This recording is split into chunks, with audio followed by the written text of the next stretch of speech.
bring up my friend and colleague, wonderful percussionist. He's teaching with me at the University of Southern California, Aron Serfati.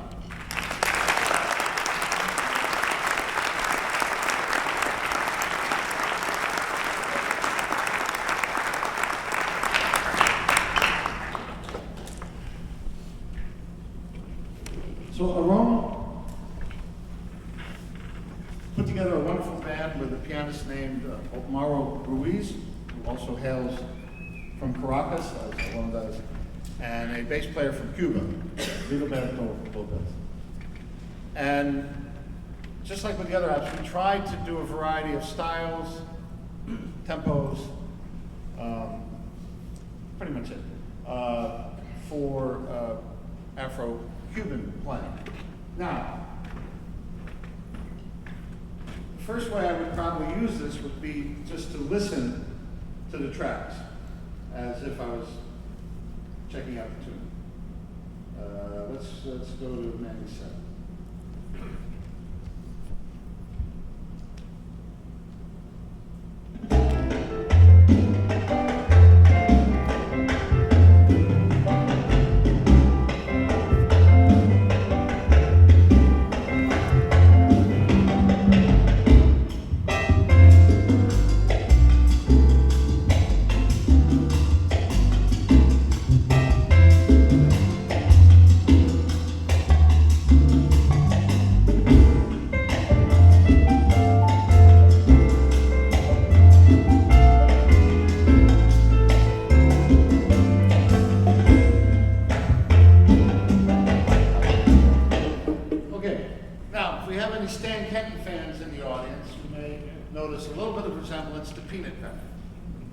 Which in Spanish is El Manicero. So this is Manny's setup, okay. Back in the day when there were plenty of recordings available, but there was not much pedagogical information available to the developing drummer. We also grew up in this paradigm of Latin. We just had play Latin, and in the Stan Kenton band, Latin usually quickly became double time Latin, and it was sort of a mambo. But this is I grew up learning how to play this music. More or less, it manifested in one of two ways.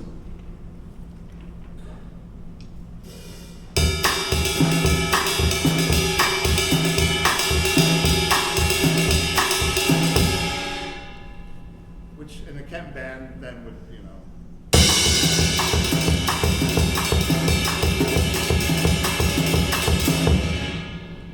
with all the brass screaming, and it was exciting.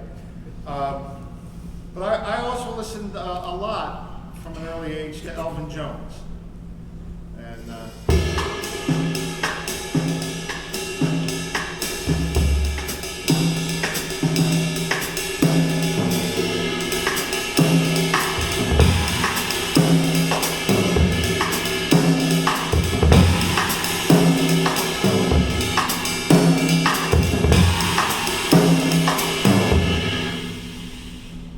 joined the Kenton band, double time Latin,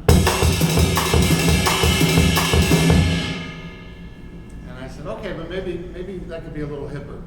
So I tried incorporating a little bit of the Elvin.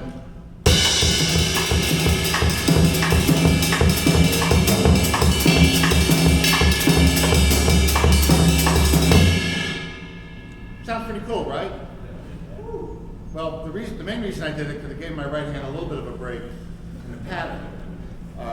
But it was also hip, and it threw a little bit of syncopation. However, if I sat in with a Cuban band or some band playing Afro-Cuban music, I definitely did and still do to some extent. Felt like the outsider.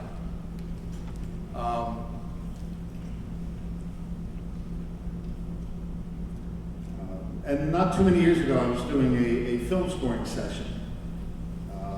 I'm not sure if the film was called Havana, or Cuba, or Fidel, or A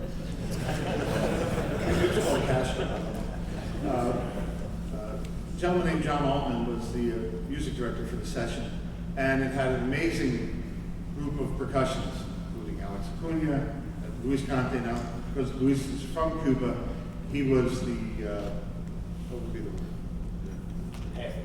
The jefe. Senor Grande. And what? El queso. Queso Grande.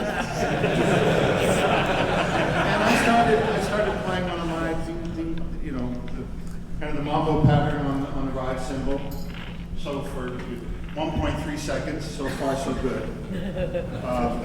Bass drum was kind of cool. As soon as I went to the tom-tom, he almost jumped out of his booth and he screamed, "No, no, man." Oh yeah? Okay. So, I wasn't sure what to do. So, thank goodness for Aaron. He still hasn't managed to get quite through my thick skull. But why don't you explain a little bit the kind of philosophy of what we've done here? Welcome, everybody. It's a pleasure for me to be here, and I'm completely starstruck just watching him play. I don't know about you, this is awesome. Because I have the best feeling.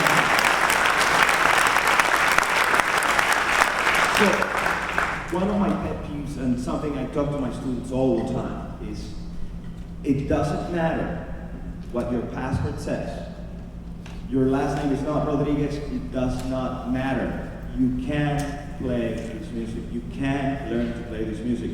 There's actually proof in the audience. There's Maestro Chuck Silverman over here, who has done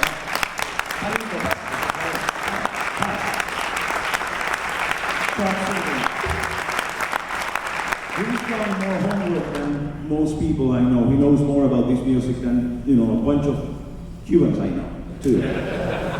Which goes to prove that music is not a birthright or DNA. It has nothing to do with that. It has to do with your effort and your homework. I know we hate that word, but we have to use it.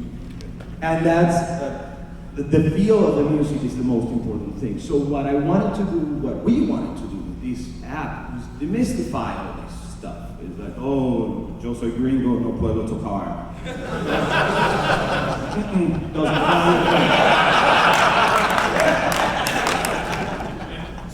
See, now he can't say it because I said it first. So this is what we wanted to do, and you know, the rhythm section, the Cuban rhythm section, is a very specific thing. It's congas, timbales, and bongos. And the drum set is a borrowed instrument. However, the drum set has been in Cuban music for more than 50 years. How many of you have watched reruns of I Love Lucy? Yeah. Right? Have you checked the band? Yeah. Right? And what does the drummer have in the back? He has a set of timbales to the side. Oh no, that's a timba thing. Well, you know, 50 years too late. It's always been drums and timbales. So, would you please play the Canton Mambo?